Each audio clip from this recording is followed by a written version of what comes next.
নমস্কার। আজকে আমি রান্না করতে চলে এসেছি। গাছ থেকে একটা পেঁপে পেরে নিয়ে এসেছে। এই পেঁপেটা কেটে আমি একটা রান্না করব। তো দেখুন কি রান্না করি পেঁপেটা দিয়ে।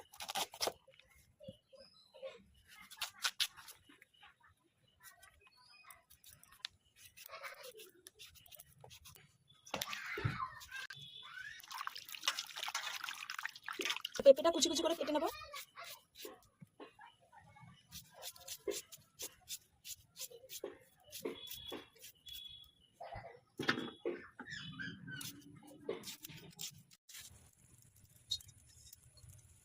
কড়াইতে দেবো সাদা তেল,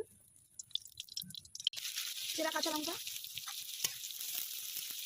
কুচি কুচি করে কেটে রাখা পেঁপেটা দিয়ে দেবো, লবণ, হলুদ, ভাঙা বড়িটা দিয়ে দেবো,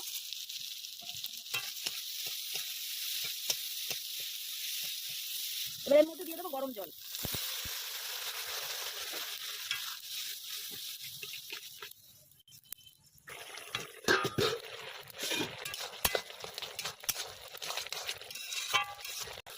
খুঁটি দিয়ে ঘুটে নিচ্ছি।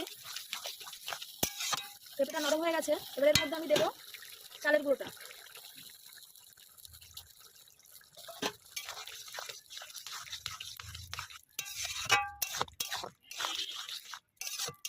হয়ে এসেছে। এবার দেবো গরম মশলা,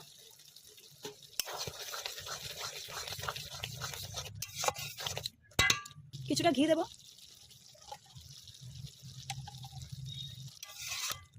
ঘি দিয়েছি, নাড়িয়ে চাড়িয়ে এবার নামিয়ে দেবো। অনেকেই তো পেঁপে ঘন্ট খেয়েছেন, তাই এইভাবে একটু আমার মতো করে বানিয়ে খেয়ে দেখবেন, অবশ্যই ভালো লাগবে। ডাল দিয়ে, বড়ি দিয়ে বেশ অন্যরকম লাগে টেস্টটা। আমরা মাঝে মাঝে বাড়িতে বানিয়ে খাই, তাই আপনাদের সাথে শেয়ার করলাম। ভালো লাগলে করে খেয়ে দেখবেন।